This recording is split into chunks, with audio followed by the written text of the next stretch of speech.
Here we go.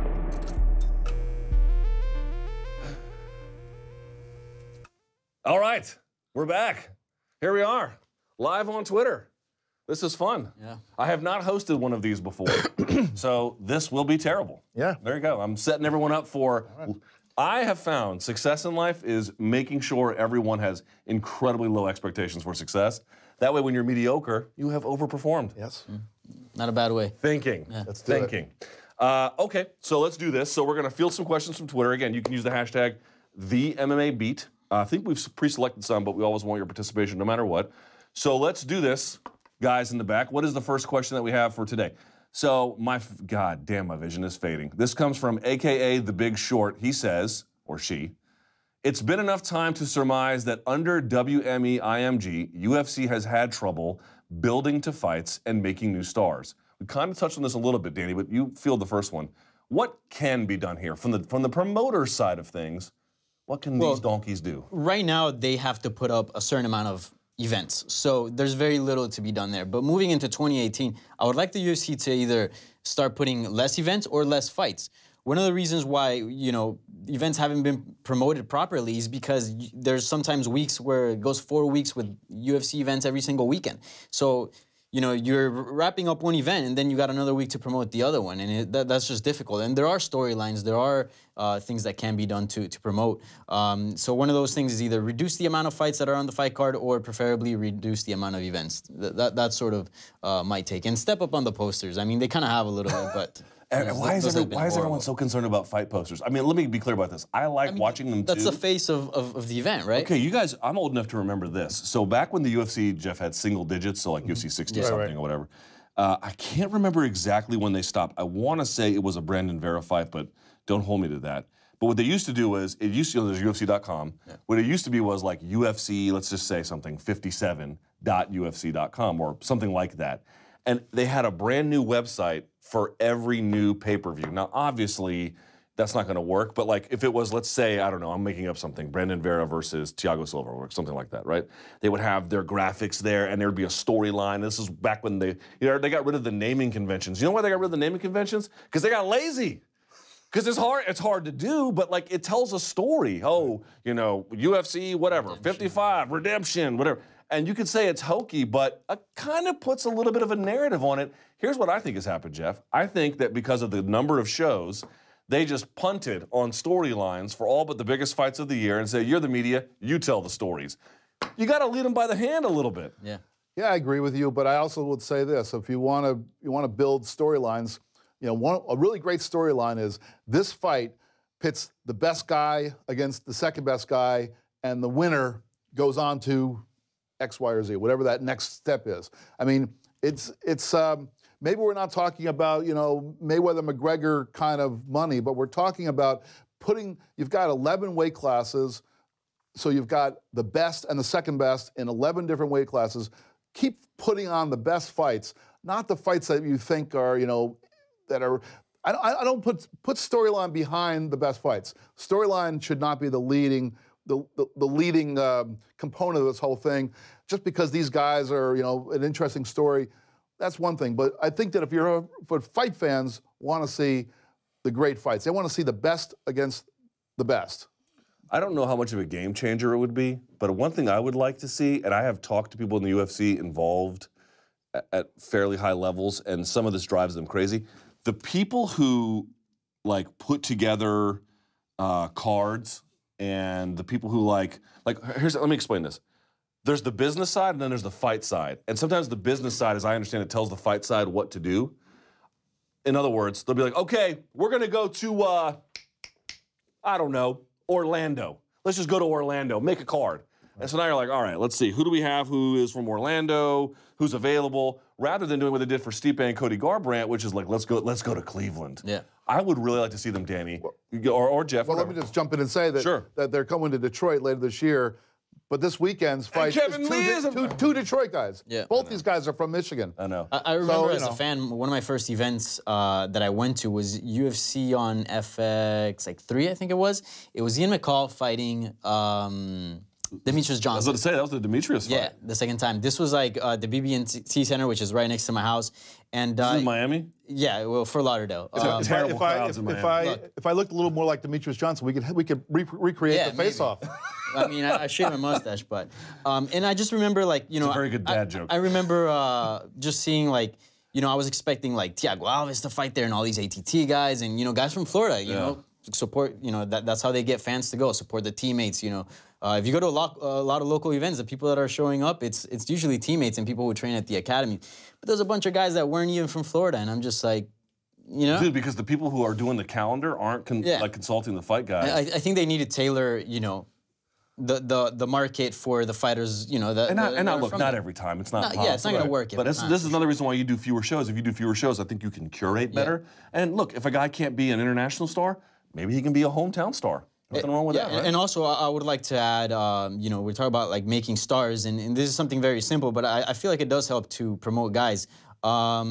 You know, the Reebok kits, sort of the boundaries that they have to express themselves. Like, you know, for example, one of the most colorful guys, and I wrote a piece on this a while ago when the Reebok kits first came out, Alex Caceres.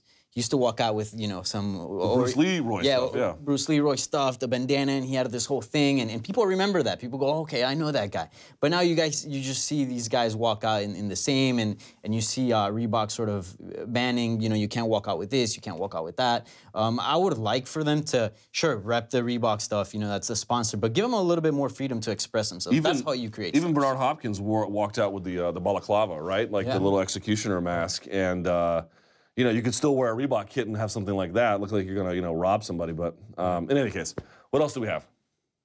What's next? Okay, this comes from Jesus Lord. I should not be driving behind a wheel of a car. I can't read for nothing. Logan Kumarin. If each of the panel could magically transform into a current UFC fighter for a week, who would they choose and why?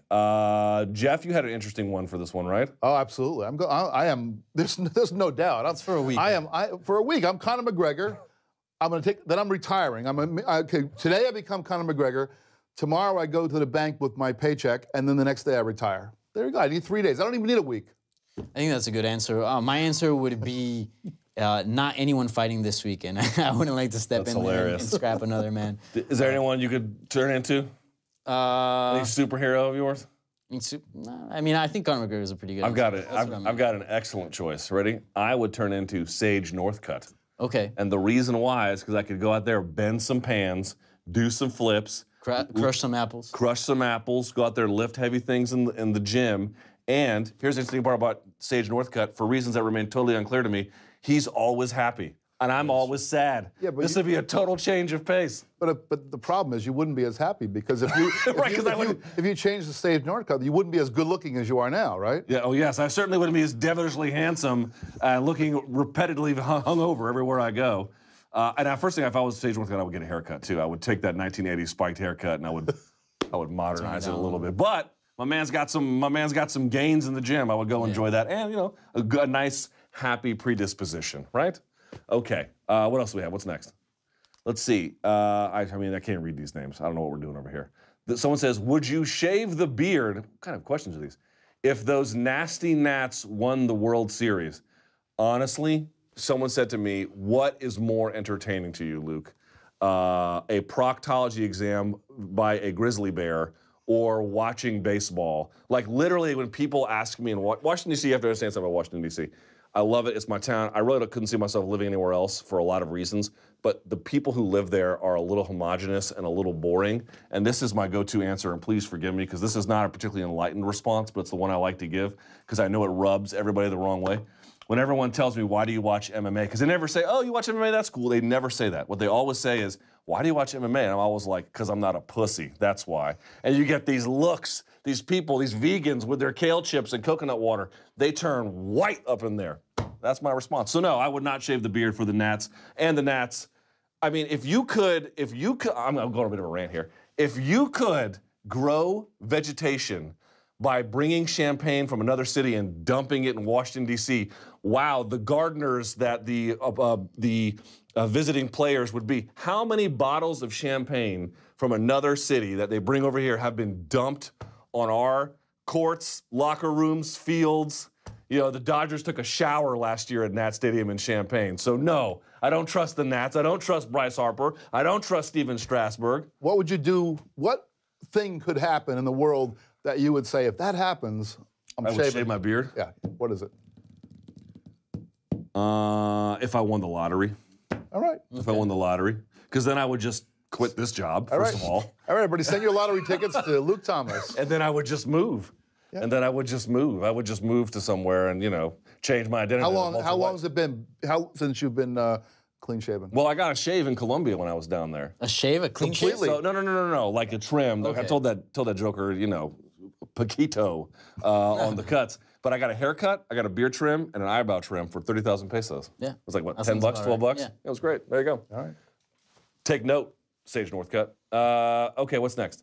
Do you think Dana White, this one's for you, Jeff. Do you think Dana White steps down from UFC after this new TV deal is negotiated? This comes from Steve Kaufman.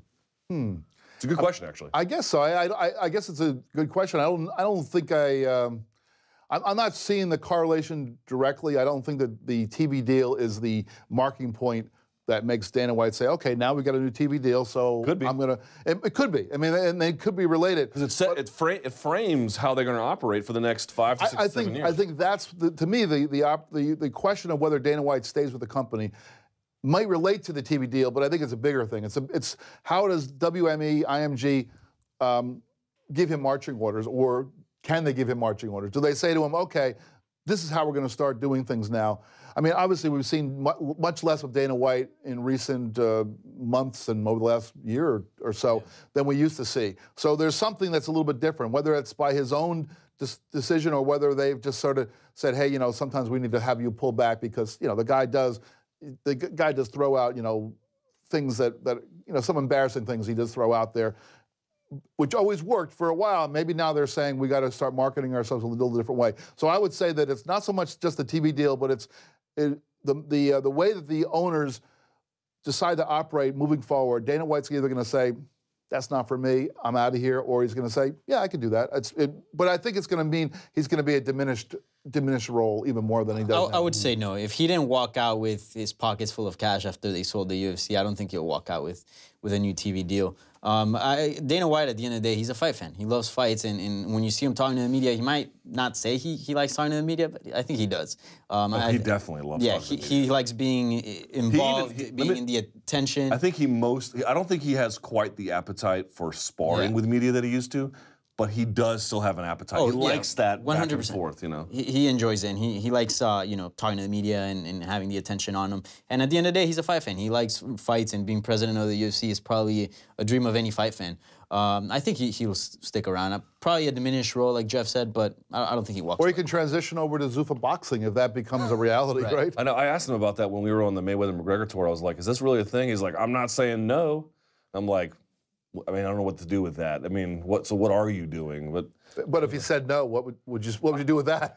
Yeah, I know. I don't know. I had some finality, I guess. I mean, maybe they were waiting to see if McGregor won or something. I don't know. We didn't get to this when we were talking about it on the normal course of the beat, but I read an article in The Atlantic recently by a guy named Derek Thompson who focuses on all things TV. Not like, oh, I'm going to do a review of, you know, the Golden Girls Redux or something, but instead of the technology of TV and how it impacts our lives. And he made a point. He was talking about, are NFL ratings down? This was the big question. And his argument was basically like yes and no, which is to say, discounting Thursday Night Football, because that is really just, I mean, you ever been to like a day concert? Like for like, you know, I went to like a ska concert once at the Atlanta Motor Speedway, and they have these outhouses, right? And it's like the middle of the day, and it's roasting, and you open the outhouse to go to the bathroom, and you look down. That is Thursday Night Football right there, okay? That's a pretty graphic description, but that's what it is. Thank you very much, ladies and gentlemen. And tip your waitresses, I'm done. Okay, so excluding that, Sundays you have the 1 o'clock slot, the 4 o'clock slot, the Sunday night slot, and then your Monday Night Football. Those are your four basic, real hardcore moments of NFL football. And his basic point was, if you look at them, the 1 o'clock games are up, the 4 o'clock games are down, Sunday Night Football is down, and Monday Night Football was down this past week, but had been up the 2 weeks prior to that. In other words, yes and no. But his basic overall point was that The number of people since 2011, number of households, I should say, excuse me. The number of households since 2011 that have cut the cord. Do you know what the number for that is? Have you heard? I've heard this number, but it's gone up dramatically. I mean, dramatically. Yeah. The total number of households in America that had cut the cord in 2011, so right when the UFC signed their deal, was 1 million. Yeah. Now it is 7 million. 7, right. It is 7 million, which in terms of television viewing homes is the entire population of New Jersey and Virginia. That's crazy. Whoa. And so his basic point was, so our NFL ratings down? Yeah, everything is down. I have cut the cord. I'm sorry. I have cut the cord. Have you cut the cord? I haven't, but I am very much looking into it. It's going to be happening, I would say. Who's your cable provider? Comcast. Okay. Have you cut the cord? Yeah, 100%. Most of the stuff I consume is online, and I can speak for my friends, my roommates. How do you get your stuff besides stealing? Besides stealing, actually. I mean, can we just be real? People steal. I mean, it's just what happens. Actually, I still use my dad's TV on the go. Oh my God! So I don't pay for cable, but I do You are get such to a watch. millennial. So Yeah. I have YouTube TV and Sling. I use the combination of the both. This is the other part of me, to round it all out. This is the other part about the conversation, which is, I was like, well, I don't know if the UFC is going to go in the digital direction because they want everything to control. But if you just look at where the market is heading, look, I was a guy I had DirecTV for 10 years. I never wanted to cut the cable. I really, really enjoyed it. And I just sort of found myself being in a place where I was like, I can get everything I want for a fraction of the price. If a guy like me is going to do that, and now you have literally 7 times the amount of households have cut the cord, Jeff, like, maybe the UFC should really explore their online options because that's where everything is headed. Yeah, I think well, absolutely, things are headed that way. I mean, even because the argument always has been, well, you can cut the cord, but then you lose out on live sports, and you really don't. I mean, I work part-time at ESPN, so I can get all of the ESPN's programming without having a cable deal. I just have to, because when you go online, you have to provide your cable operator. Yeah. Well, I just put in the Walt Disney Company, and then I have a code that goes in there. So I get all that stuff. So I watch all that stuff, and my actual consumption of television is so minimal. I'm watching Netflix, I'm watching Amazon Prime, I'm watching I'm watching stuff on all the different wireless devices I have. I mean, so it's not really it's not necessary anymore. It really isn't. I mean, and it used to be like we were on the cutting edge if you were cutting the cord. You were like you were ahead of the game. Yeah, you're the one who took that risk. Yeah, now it's pretty typical. Now I feel like I'm behind by not doing it yet. And I use YouTube TV, which you can use on your phone, you can use on your tablet, and you can just cast it to your TV. I also use Roku for Sling. Yeah. Roku. I get everything in 1080p. I don't miss a beat on the quality. Like if I want to watch a game, for example. Yeah. It's just something to keep in mind for the future. All right, what's next? This is from blah blah blah MMA. Bisping versus GSP. Danny, over or under 700,000 buys. Ooh, pay-per-view. That's really a tough one because I think GSP's been out for a while, so I don't know how he really appeals to the new fan base, we can call it the Conor McGregor fan base, all these guys that have been tuning into the UFC and MMA for the past year or so or two. So I don't really know how well his stardom will cross.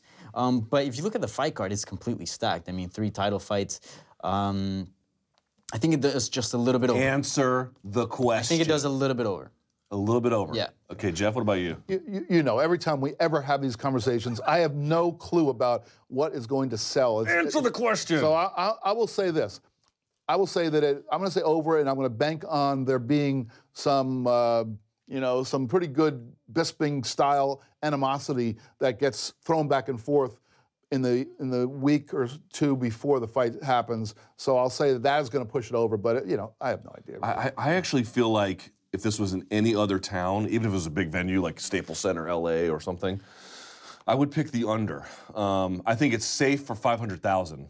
Guaranteed, right? Yeah, I would agree. I mean, selling 400,000 would be an incredible disappointment to me. So I think it is, and again, we're talking about galvanizing Canada, a pay-per-view purchasing country. Right. So you just have to think that. But I remember, and Michael did the first one of these. But when you're in New York, they can send you on these media tours. Oh my God! Like in a day, you touch on all these shows on TV and radio, and your Sports Illustrated. And blah, blah, blah. He did major rounds with Maggie Gray at Sports Illustrated. He was on he was on The Breakfast Club with Charlemagne the God. If you haven't seen this, it didn't really go all that well, but still, we're talking about an audience that you ordinarily would never have access to. He was on Sway's Universe. He was on a ton of stuff. So I kind of feel like with that, when they're in fight mode on fight week, plus George will be doing some of the heavy lifting and some of the other guys, 3 title fights, I think it's going to beat it. I think it's going to beat it. I think so. Now, the rest of these cards this year, I don't know. They're very good, as we mentioned, but I guess we'll see. All right, let's do one more of these, because I have to get out of here, because I have to go do my radio show. This is from Sean Meshan? Mian? Mian, yeah. Jesus, I cannot read. Dude, my vision as I get older is absolutely fading. All right, I can read this, though. Do you feel Anthony Johnson will run through the lower-level heavyweights just to crack under the pressure when he reaches the title fight? Let me answer this. Let me start with this one, if I may. My answer to this is, who cares? Like, you're on bonus time with Anthony Johnson. Yes, let's say it's true. Let's say it's true. He goes and he knuckles down the guys somewhere 7-12, and then he starts crumbling against the guys at number 5. So what? You're going to get all those knockouts down there. He is obviously in a position in his life where, he's at a minimum wavering with this decision. What is it you really expect from him? If you get 2 more knockouts from Anthony Johnson, you are a blessed person. Yeah. You lucked out. You won the Anthony Johnson knockout lottery. Yeah, we're talking about a guy that has fought as a welterweight, and he's going to be competing in the heavyweight division. Yeah. That in itself, even without him even stepping into the cage, that's a pretty phenomenal concept. Which tells you what kind of firepower he had at 170. Yeah. I think he could do better than the top 10. And one of Anthony Johnson's biggest issues, and I feel like one of the reasons why perhaps he maybe didn't retire, but one of the reasons why he was less into MMA was wrestling. This is a guy that likes to strike. Yeah. When guys go in there and wrestle him, he kind of gets, I would say, loses interest in the fight. And that's not his best accolade of the wrestling department. And in the heavyweight division, you get a lot of strikers. In the wrestling there, it's not the same level, I would say, in the light heavyweight division. So I think he would do extremely well in the heavyweight division. Probably even better in the light heavyweight division, to be honest. It's crazy to think that he beat Dan Hardy. First of all, he fought Dan Hardy. Yeah. And he beat Dan Hardy by out-wrestling him. Remember that? Yeah. That was at a UFC. He out-wrestled Arlovsky. He also knocked some of his teeth out. But he also used a lot of wrestling. But this is a guy when offensively they're attacking him with wrestling. That tends not to be his best. Right. There's no Cormier or John Jones to not that John Jones fought him, but I mean that would have been if that had been the fight. That would have been the Achilles heel as he gets into a wrestling contest with. Yeah. Most of these guys are strikers, so I think he'll do better in the heavyweight division. Okay, so that's it for this edition. I appreciate everyone who turned in a question. I'm sorry we couldn't get to all of them. Again, you can use the hashtag #TheMMABeat going forward. And again, you can watch us here at it's MMAfighting.twitter.com. We are live on Twitter. This is very cool. Before we go, however, we have one last order of business, Danny. Okay. Starting with you, your cafeteros. They're in action today. Now, here's the deal. I know it's like soccer. Who cares? I care. And therefore, I'm hosting. So there you go. Suck it. They're playing today. Yeah. If they win today against Paraguay, they clinch a World Cup spot. Are they going to do it? I think so. It's going to be a Paraguay is tricky. Paraguay is tricky. They're not good, but they can be good. Yeah, for sure. Colombia always struggles with the games that they should win, and the games that are really important, I feel like they always live up and they grow to the occasion. I feel like that'll be the case. I feel like we're going to get a dramatic game 2-1. Hamas is playing good. Falcao's playing good. He's playing maybe the best in Europe. It's going to be great. So let's go through these very, very, very quickly. You watch soccer at all? Oh, yeah. Oh, yeah? All right, how about this? Peru, Argentina. Argentina sucks right now. Peru is on a roll. Yeah, but Argentina's Argentina, so. They might not qualify. What do you think? I'm going to go with Peru. Yeah, I feel like Peru's a very live underdog. They've been killing it. Momentum's on their side. Argentina just doesn't seem to have the chemistry and have things going. Sure, they have the talent, the international talent, amazing players, but, a lot of soccer is chemistry. You can get, and Atletico proved this, not having the best team in the Spanish league. Definitely don't have the best team. They don't have the best team, but with chemistry, good strategy, you can get really far in soccer. So, all right, last thing, USA plays Panama on Friday. If they don't win, they may not make the World Cup either. I've been to Panama. If we can't beat Panama, seriously, just dissolve U.S. soccer. I'm going to say, though, that, I think it's in Orlando, as a matter of fact. Yeah. I think USA Soccer wins. Correct or no? I think I can see them not. I can see them. You know, the pressure is so strong on them right now, and there's so much. Not to say there's expectations on them, because there really isn't expectations of them doing very well in the World Cup. But there's this like, wow, they might not even make the World Cup. There's been so much of that talk. I mean, I think they probably should win, but I wouldn't be that shocked if they don't. Danny, are you a Benedict I'm just Arnold? gonna say the U.S. just. Yeah, Osama bin Segura over there. Yeah. All right, very good. I know that was a little detour there at the end, but I just had to because. But before we go, I want to give a quick shout out to Paige, who works in the studio and makes this show. You know, is one of the people that makes this show happen, as well as the MMA Hour. It's her birthday, so happy birthday, Paige. Look at you, all chivalrous. Yeah, well, Paige, I don't care about your birthday. How about that? Huh? All right. I'm teasing. I do. Not really. All right. We have to go. Thank you so much for watching. I really appreciate it. There'll be tons of coverage from Ariel and Sean Al-Shadi, who are in Las Vegas. So without further ado, that is Danny. That is Jeff. I am Luke. Until next time, hands up, chin down, let them fly. This is the MMA Beat.